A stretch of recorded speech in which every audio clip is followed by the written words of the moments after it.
Hello, Wiffle Nation. Welcome to the 24th episode of the Huntington Wiffle League podcast. Welcome to the draft era. With me is co-host Jeremy Ray. How you doing, Jeremy? I'm good. How are you, Josh? Good. All right, Jeremy. That draft was amazing. I did not expect some of those picks to go down the way they did. So let's just start things off right now before we get to our guests. What pick shocked you? Me? I really don't think I was really a number one draft pick. I think there was a lot more deserving people, but honestly, seeing Ryan Pritt go into the 5th round, even though he's listed as a reserve player, he even mentioned about at least making it to 3, maybe 4, 3 of the 4 tournaments.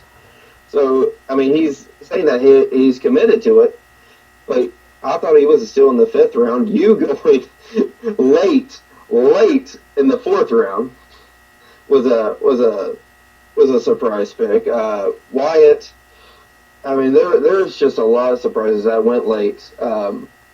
Another one that I was shocked that did not get picked right away was Jacob Smith. I thought he was going to be in the top 5 or 6, and but with Josiah coming in, that was a whole different aspect. For me, I'm just going to limit it to 3. It's 50-50 this year. We got about 30 players or a little more. I know about half of them. The other ones, I don't know them from Adam. So I've heard a lot about some of these guys like Jacob Smith and some of these other players that I have seen more recently. I've not seen them play fast pitch, so they're kind of unknown to me in that way as well.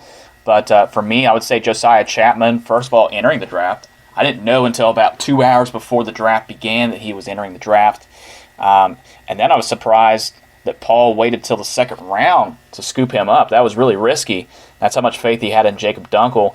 And Dunkel and Josiah are very similar with their abilities to hit the ball, except Josiah can pitch pretty well also. And Paul knows this, so I was amazed that he did not pick his friend Josiah in the 1st round. So luckily, nobody else really, they had their eyes on other people or they didn't know who Josiah Chapman was, so that worked out for Paul quite well.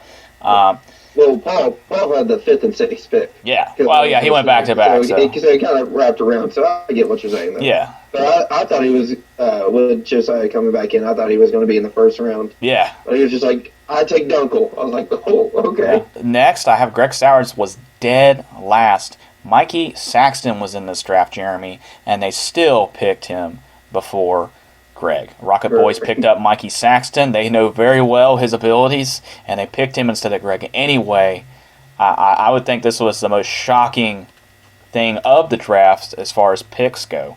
You want to talk about that? He was the most. He's one of the most experienced players, and he's picked the 29th overall pick. I was very shocked to see him go that late. I thought someone would have picked him up by then, but. We even tried to trade for him, and they would not take our free draft pick of whoever they want to give up Greg Sowers. I wanted Greg to play on my team, to have some fun. And I tell you what, no one wanted to pick him up. I'll tell you one thing. Greg does have a lot of experience. He's had almost 20 years of wiffle ball experience. He's been playing since 2002. He has been a team captain almost every year except this year. He took the first championship of the first season. The following season, he finished in the top 3. 2014, we grinned and bared it and finished next to last. 2015, he took a team we thought all would finish dead last, and he finished at 500. And then last year did not perform very well with a team that wasn't built to perform very well. So I think a lot of people are sleeping on Greg Sowers, but half of this tournament, or half of this season, is in a slow pitch format. So I think the Thunder Ducks picked wisely to have him on the team, but they didn't really have a pick. He was just what was left.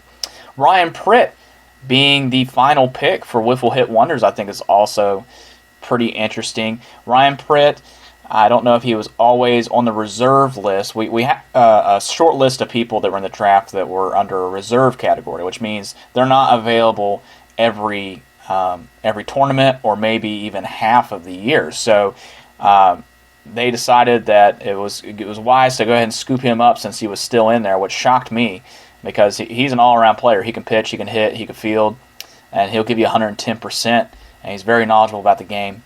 So I would say him being picked that low was a very interesting thing.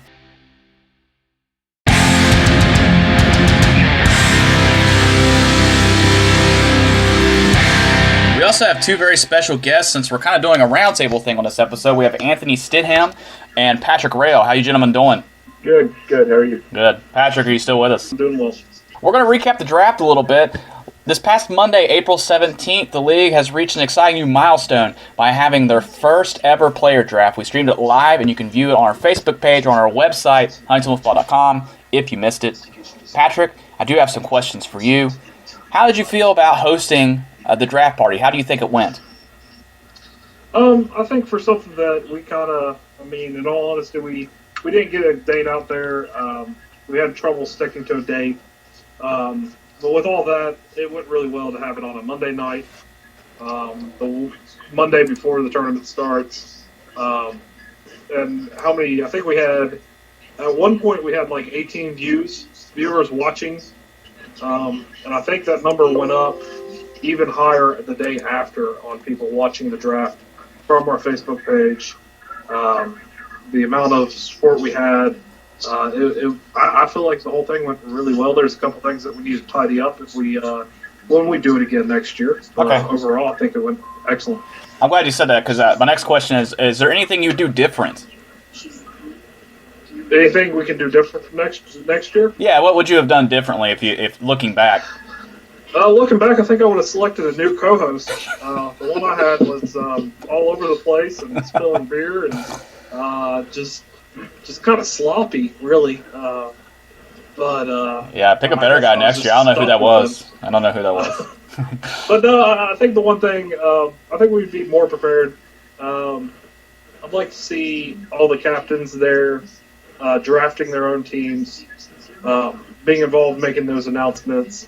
I'd like to get to where it's almost the whole league is involved, having players come up and everything else. I think that would make it just overall a great time. Yeah, awesome. You use an app called Switcher, I think is what you called it, with some success for the draft. And do you plan on using it for anything else this year for the league? I don't know. I think we're looking into live streaming some of our games. It's a really good app just based on the fact that I can record and broadcast or just record. It gave us a lot of different views, but I'm still looking at other apps. I'm still trying other things out. I think you know it from your years as commissioner. You don't stick with the same technology every single time. You have to kind of better yourselves and look into new stuff and make sure that whatever you're bringing to the broadcast of the league is the best. Because a lot of leagues out there are gunning for the media and everything else, so you have to kind of bring your A game to this. So hopefully we have a couple more things up our sleeve, but I'm not going to give them all away. I think it went well. The only thing I would change is maybe go big next year, which that's not so much a note for you. That's a note for everybody else. Maybe get a podium.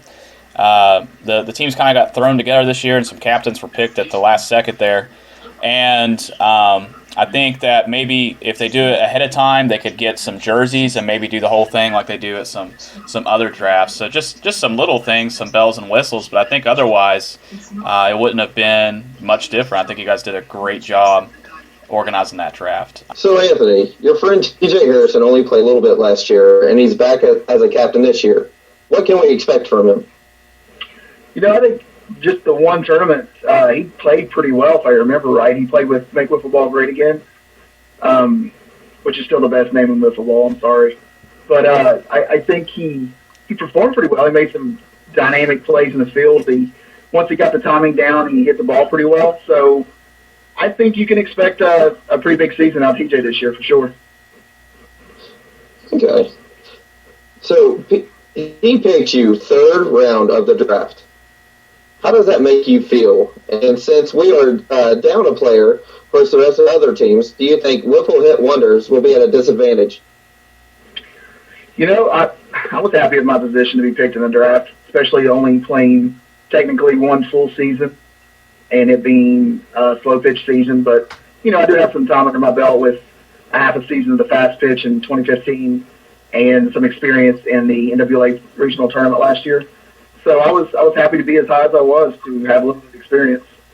And as far as being a disadvantage, I mean, again, I've got some experience in a regionals. Of course, you number one overall pick, so that helps a lot. Tim playing a little bit last year. Never can't hurt. We got Ryan Pritt as a reserve, but when he's there, he's dynamic. He's going to be fantastic. Patrick Horton can play the outfield by himself, essentially. So, disadvantage, no. I'll just put the league on notice. Sleep on us if you want to. It may be a bad idea. What about Derek Darlack? Do you think that he will contribute to the team? I haven't seen Derek perform. I do have some knowledge that he's a pretty good athlete, coming from another player whose opinion I kind of respect, but I don't respect him in a group chat at all. But I do respect his opinion as a player. So he says he's athletic. He's not sure about his wiffle ball talents, but athleticism plays a lot in wiffle ball, believe it or not. So Derek is definitely going to be someone, if he's athletic as they say, can really chip in and do some damage with us. All right, so questions for you, Jeremy. The gun is getting turned on you. How does it feel to be the first pick of the draft? Honestly, I mean, it feels good. Don't get me wrong. I think there's probably some other deserving players, but I'm okay with the first overall pick. Okay. I'm not sure. I think I just now found the 2015 rule book, but since this is a tournament and not the week-to-week thing, and we're playing more than 2 games in one day, do you know what the pitching rotation rules, if any, will be in this fast pitch format of tournaments? And this question just isn't for you. I mean, I've got 3 of the 5 committee members here. Give us an idea here. If there's going to be any pitching rotation rules, are they going to be the same as 2015? And if they're not, what are they going to be? We're basing the fast pitch part of the league from 2015 rules. So if you pitch more than 3 innings, you have to sit for a whole game. And so we are definitely having a pitching rotation. So it's about strategy by that time. Okay, awesome. And you've got a lot resting on your shoulders this year between being a member of the league committee, building the NWLA team, being charged with being responsible for being the ace of the team you were selected for, and your own personal expectations. You think you can top your previous stats from years past? 2015 was a magical year. Like I was really on point. My arm was actually really strong. As of late, my arm is starting to feel the wiffle ball curse of throwing a weightless plastic ball around, and it's not lasting as long. So I would love to reach those stats. As far as actually doing it, that comes with play. But there's a lot of new wiffle ball players that haven't seen really fast pitch wiffle ball, so it might be to my advantage. So I may be able to reach those stats again. Pitching wise, hitting, we'll just have to see whenever that comes. I mean, like I said, 2015, it was just a different year for me.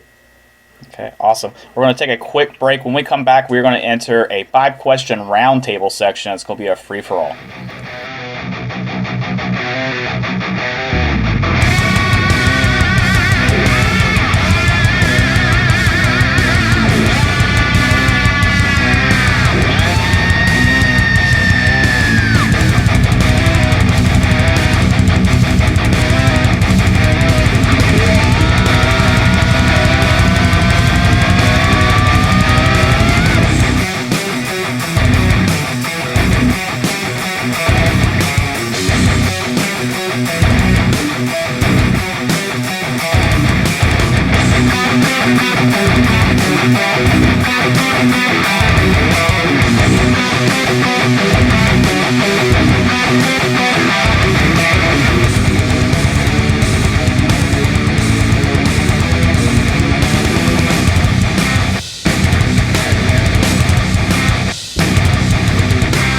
All right, we are back with a set of roundtable questions, and let's just get right to it. Will there be trades allowed this year, and if so, how does that work? Who wants to take that one? Well, the trade deadline is actually tonight at 9 p.m. So there's any last-minute trades, they need to come within the next 2 hours and 15 minutes or so. So after that, you're with your team, and may the odds be ever in your favor. So is it player for player draft, or can you trade 2 players for 1 player? How does that work? Just player for player? Player for player. We had a few teams had ended up with 6 players. So we want to keep them as even as possible. So we want to go player for player. I feel like the committee really made that pretty abundantly clear. Okay, awesome. So the next question: it's been said that if another player joins the league, Wiffle Hit Wonders has dibs because they're a player down per the draft and had the next pick. But can players continue to join after that? If so, how is it determined which team they go to? So I'll take that one since the other 2 are on the Wiffle Hit Wonders. So they do have the next pick. They also have the option to decline that player. We'll get into that in a second. We do not want any teams going above 7 players. So a team like Ian's team, my team, Thunder Ducks, cannot add another player. We are basically set with how many we have. Especially for one tournament, we don't want 8 players on a team during a tournament. So that's where we're looking at. We are taking the expansion talk step by step. And if 4 guys show up to the field at one of the tournaments, then they will be a team. Okay. We will put them all together, and they will play together, and that's how it will work out. But with their pick, they have until next tournament to use it. If they haven't picked up a player by next tournament, then they forfeit that draft pick automatically. If a player shows up, say tomorrow, a player shows up and they choose they do not need him on their team, then all the other captains will come over and draw a number out of the hat that will set up the waiver numbers on first refusal. But that player will play for a team no matter what. Okay. Yeah, that was. He will be placed on a team that has the less amount of players. Okay, that was kind of answering a follow-up I had for that about if we didn't have enough players show up for an expansion team for a given tournament, what was the protocol to get them to a team? But that answers that nicely. All right, so let's just talk about the draft itself. There's a few people I think that we all were kind of disappointed that didn't enter the draft. So I just kind of want each of us to sort of just think of 3 people we wish had entered the draft this year but did not. Let Jeremy start with this one. Okay, fine, Jeremy, you go ahead and start. First, my number 1 pick that I would love to send in the draft this year would have definitely have been Drew McClanahan, my buddy, my bae. I really wish he would have been in there because I enjoy playing with him. He's a lot of fun, and we just always had a really good connection.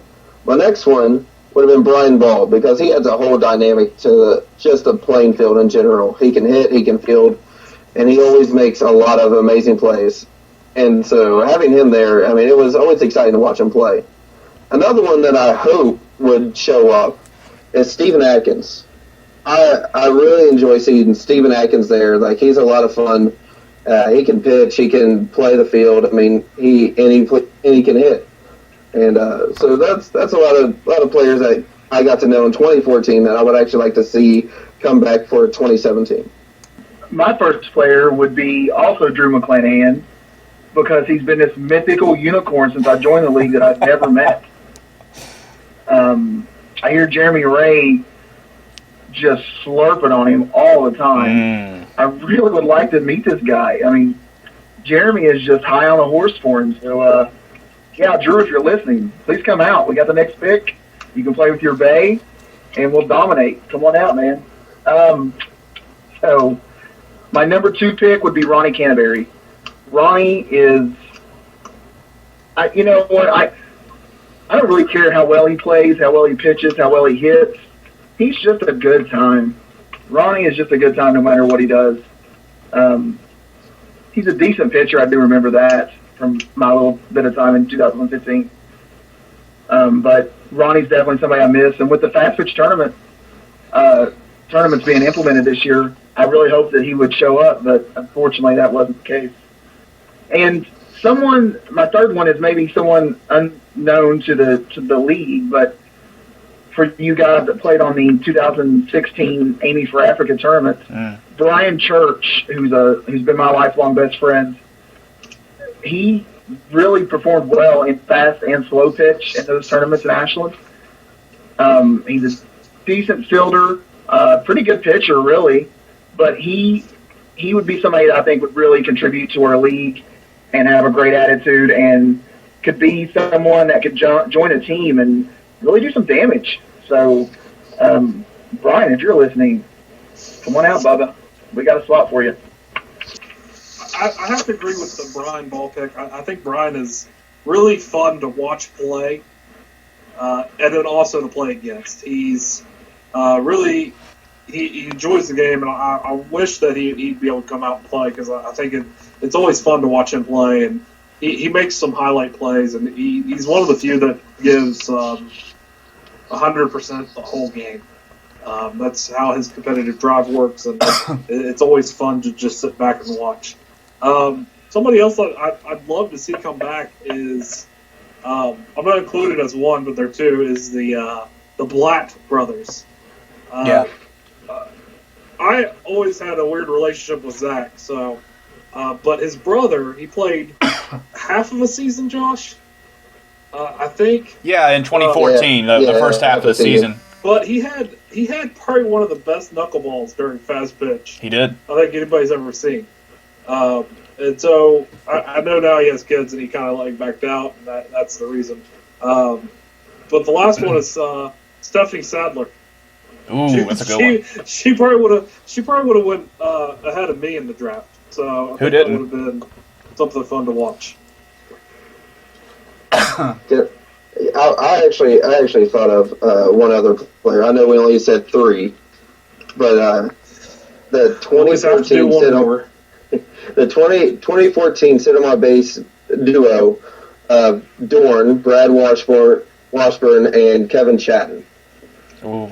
Okay, that's like 5 players. I know. We'll just go ahead and add another whole list to this. I mean, I would love to see everyone from 2014 to come back. How about that? Yeah, I was just curious what your guys' picks were. I have 9 players here, but if I had to limit mine to 3, I would say Drew McClanahan, Brian Ball, and Mike McCoy. I think Mike McCoy is one of the Big people. Mike. Yeah, Big Mike, someone who's. We forgot about him. Yeah, I mean, I didn't really think too much about players from last year because a lot of players from last year returned, and a lot of the ones that only played last year and didn't come back this year, I understand why they didn't come back this year. So I had to think back to the 2014 and 2015 season. And some other players I have on here is Jacob Fisher, which I think if he weren't going to the University of Tennessee, Knoxville, he would probably be in this draft. He was very picky about what team he was going to go to in 2015 because he wanted to be on a team that stood a chance to win. Hilariously, that didn't happen for him. Some other players a lot of people probably weren't thinking about. James Albright. I don't know if Anthony ever got to meet him, but during the first half of the season in 2015, the Plain White Tees actually had a pretty decent pitcher and overall player, which I think Patrick knew, in James Albright. He had a really good curveball, a good hitter, a smart player. He probably would have been very beneficial to have in the 4th or 5th round. Veronica Stanley, our Rookie of the Year, she held her own in a fast pitch season 2 years ago. It would have been interesting to see where she would have ended up. Scott Hatfield, if I would have been a captain, he definitely would have been someone I would have picked because he was a good time. Stephanie Sadler and Kevin Chatton as well for reasons we already discussed. So hopefully some of these people will come to their senses and come later in the year, or when we have the 2018 draft, these people will stop watching us have all the fun and get involved.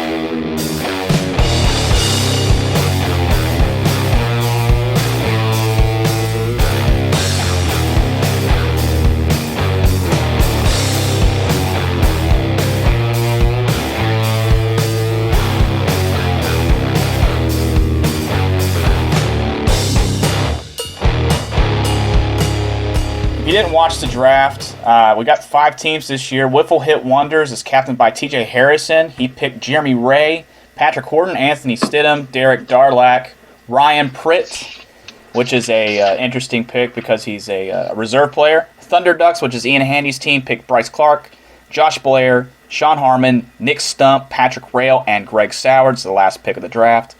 Rocket Boys, captained by Seth Mullins, who took that spot left by Justin Fairman, picked Bryce Leap, Miles Robertson, Brandon Metzger, Doug Prather, Rick Patterson, and Mikey Saxton. Saved by the Balls, the best name of the year. I'm calling it Logo of the Year for the National Wiffle League Association. Captained by Andrew Westcott, picked Tyler Roush, Scott Westcott, Jacob Smith, Wyatt Zuspan, Justin Fairman as a reserve player, and Matthew Schaefer.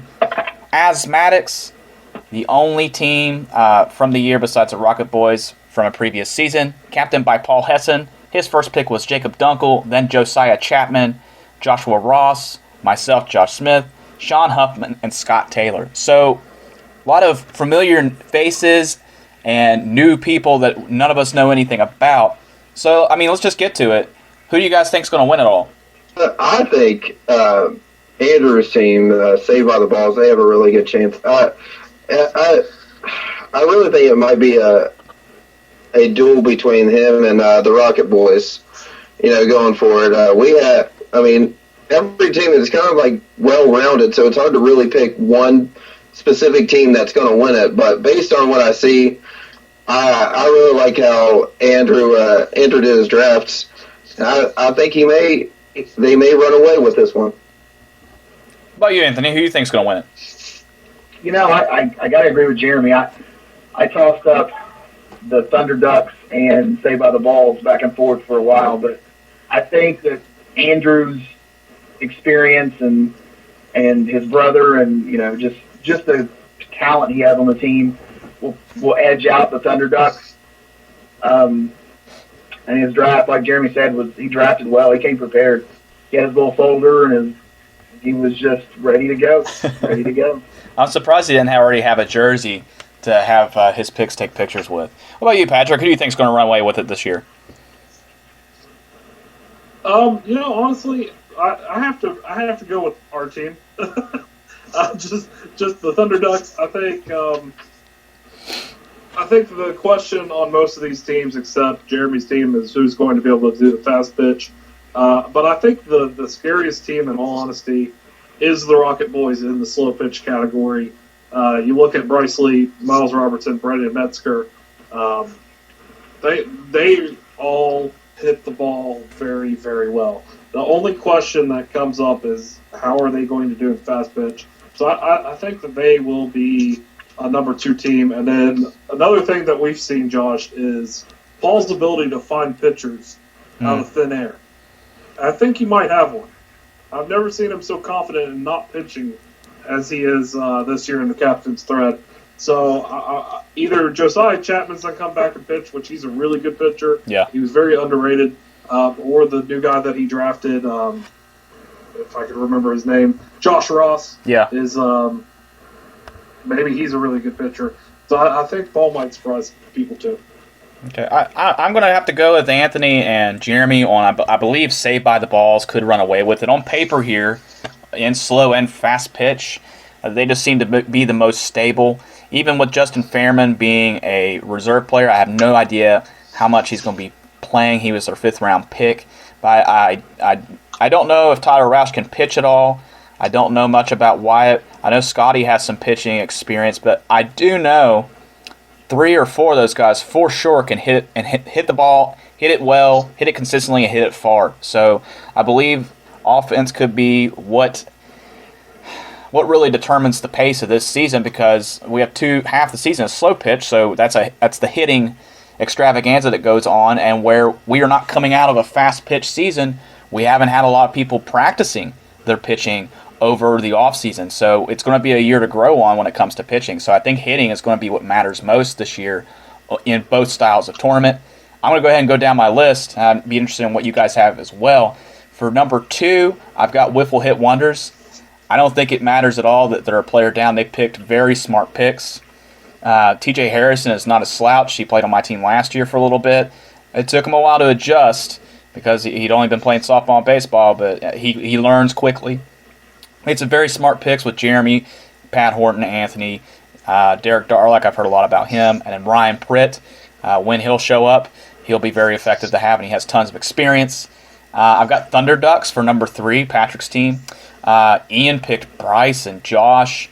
Nick Stump, who's supposed to be there for 2 or 3 tournaments, he hits the ball very well. And then Patrick has lots of experience. And then Greg Sowers can dominate from the mound and the slow pitch. Then I have the Asthmatics. I don't remember. I think it was Patrick, you just said that Paul can find pitchers. I do know Jacob Dunkel's not one of them. I've been on a team. Absolutely. I've been on a team with him, and I've watched Patrick work with him for 2 years solid to try to get him the pitch, and it's just not going to happen.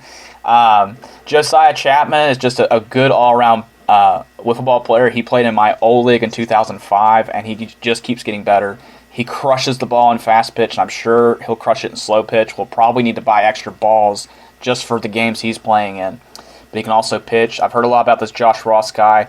But this is my team, and I don't know that much about them, so I got them near the bottom. And then I've got the Rocket Boys at the bottom because I don't know if any of them can pitch.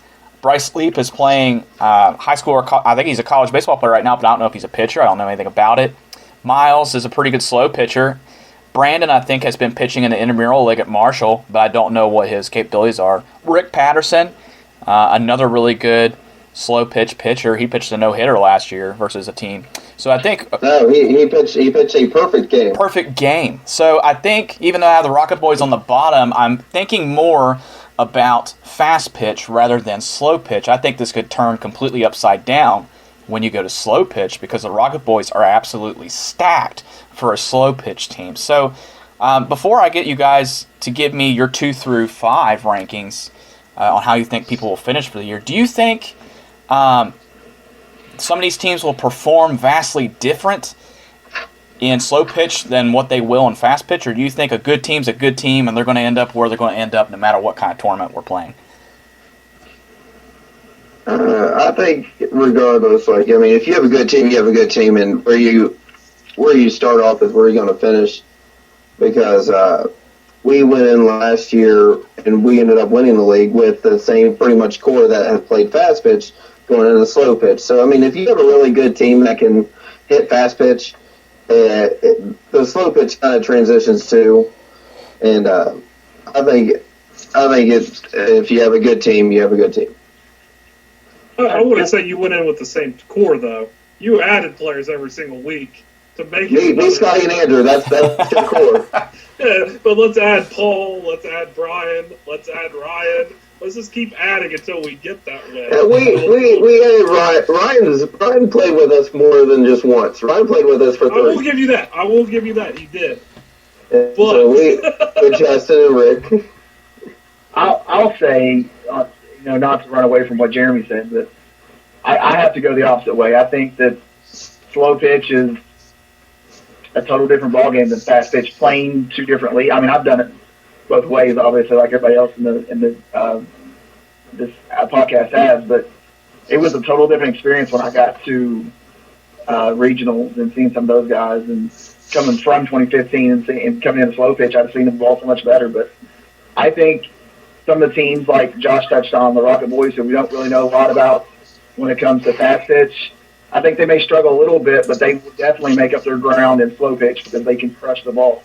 So I feel that the pitchers that have fast pitch experience and the teams that have fast pitch hitting experience will perform better than the guys that haven't played both sides of the ball yet. I agree with that. The team that you and I played on, Make Wiffle Ball Great Again, and Patrick, we contended all year long and finished in the top 3. That's the best finish I've had in the league at all on a team, which I'm grateful for. But you put that in a fast pitch format, and I don't think Make Wiffle Ball Great Again would have performed as well as we did. And Anthony, he showed that he could pitch a little bit. I have very little talent. Patrick is probably about the same as me. We didn't have anybody on the team that could pitch, and we would have been in the bottom 3 probably when all was said and done. So I think it matters 100% what style of format that we're playing, but I guess we're going to have to wait and find out. I think the one thing that I will say is that no matter there is a difference. I agree with Anthony. There's a night and day difference. I think some teams are going to struggle with it.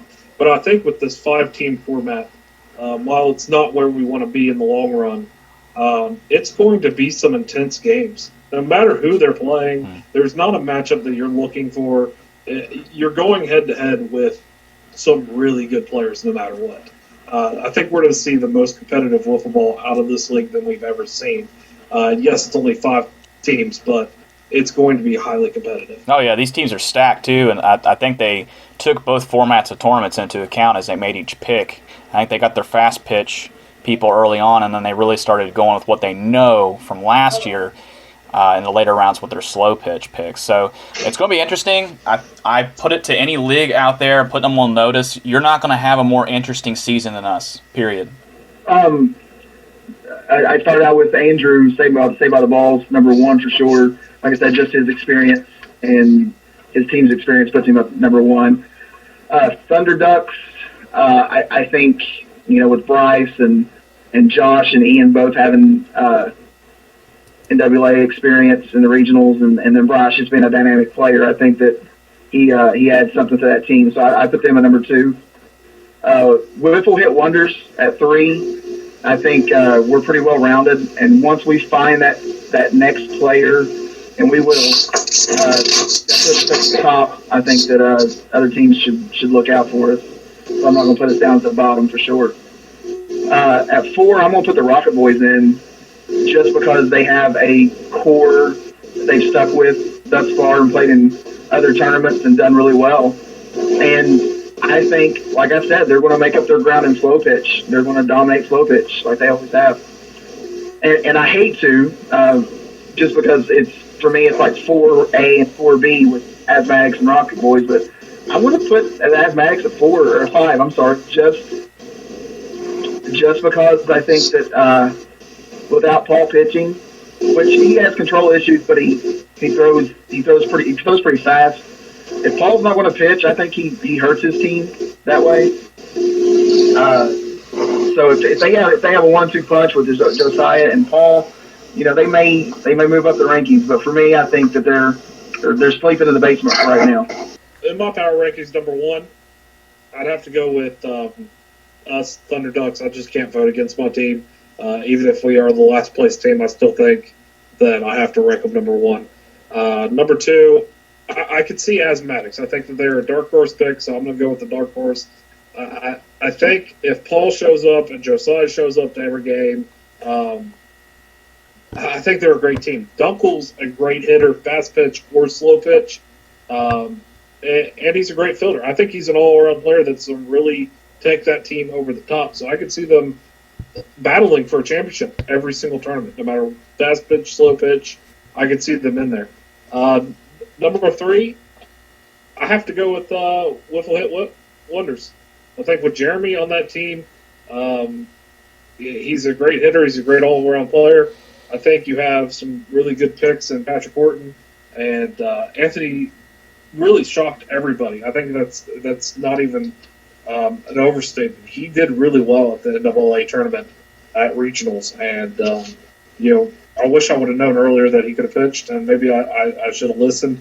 But he really shocked people, and I think he has the ability to carry them to number 3 post.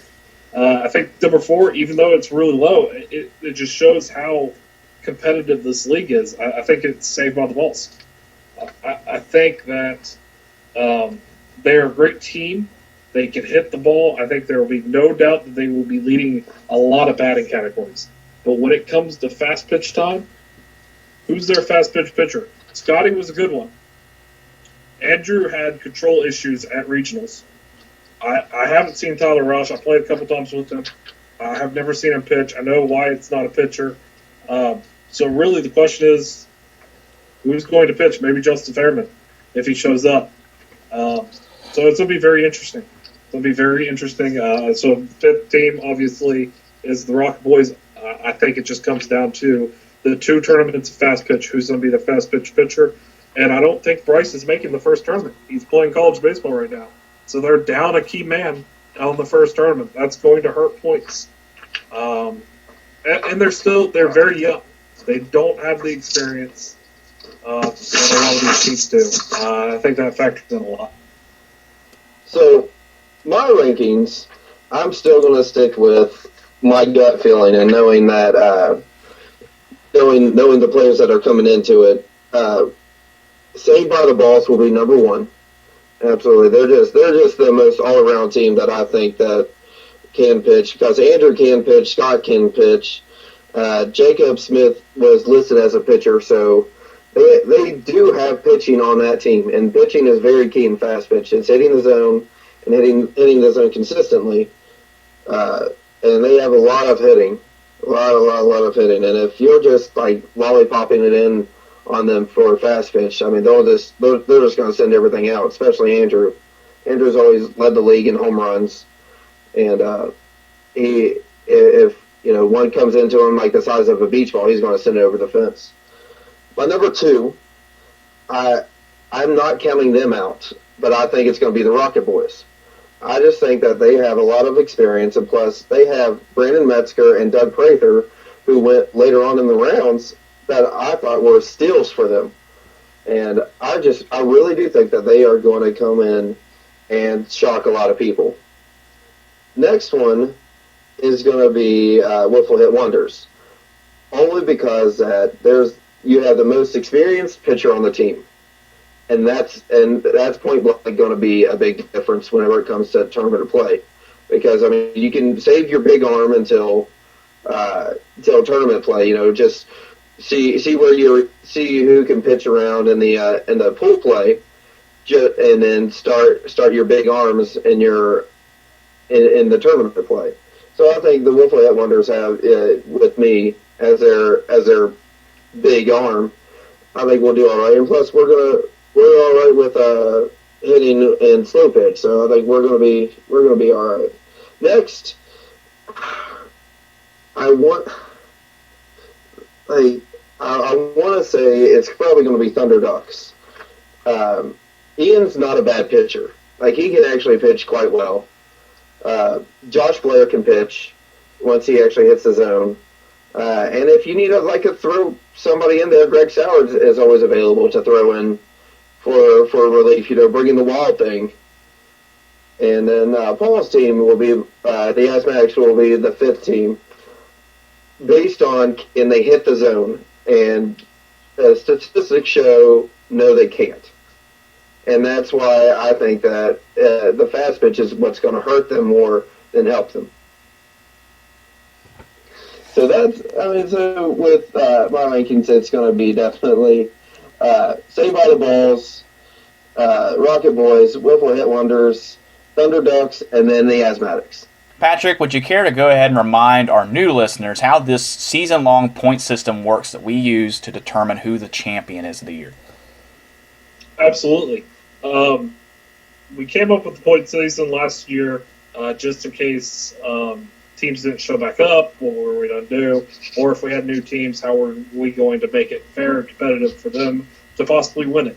So right now we have 5 teams. If we stick with 5 teams, started with the first tournament, finishes in the tournament are going to be rewarded points at the end of the tournament.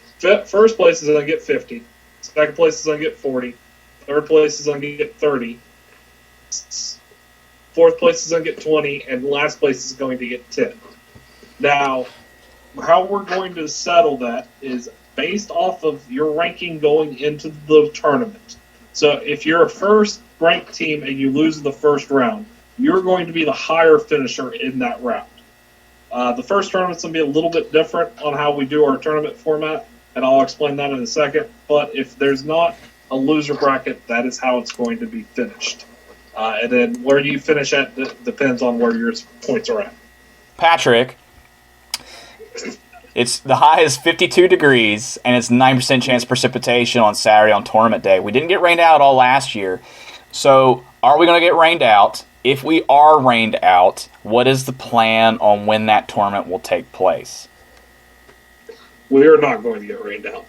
I think we all signed up to play wiffle ball. Everybody that signed up for this draft is really dedicated to playing.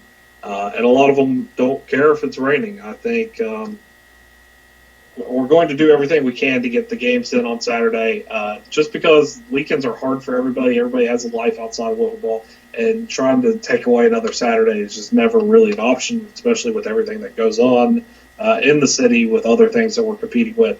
We really try to nail down these dates and keep them to there. Tomorrow, like you said, it is a high percent chance of rain. We're hoping that we're able to squeeze these games in, and if not, we'll be playing in the rain. But if it did get rained out, what do you think you guys would have to do to figure out when the next day would be? Would it be the following day, the following Saturday? It's just going to be left up to captains and the rule committee.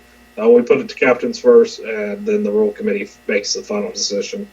A lot of guys do not want to. We have a lot of guys in our. You would never believe it, but we have a lot of guys in our league that go to church on Sundays. So playing on a Sunday is not really in the cards for most people. Okay. Plus, that's the last day of the weekend, and we try to get everybody some free time there. So I don't think the next day will always work.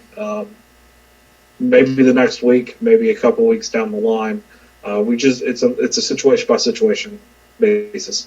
A lot has been leading up to this. Our opening day of our sixth season is tomorrow, Saturday, April 22nd.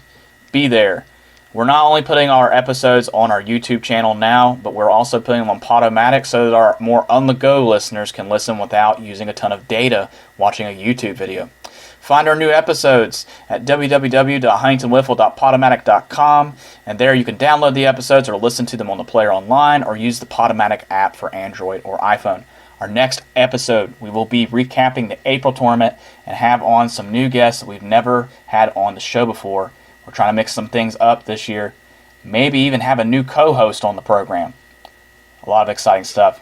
For Jeremy Ray, Anthony Stidham, and Patrick Rayl, I'm Josh Smith. We'll talk to you soon.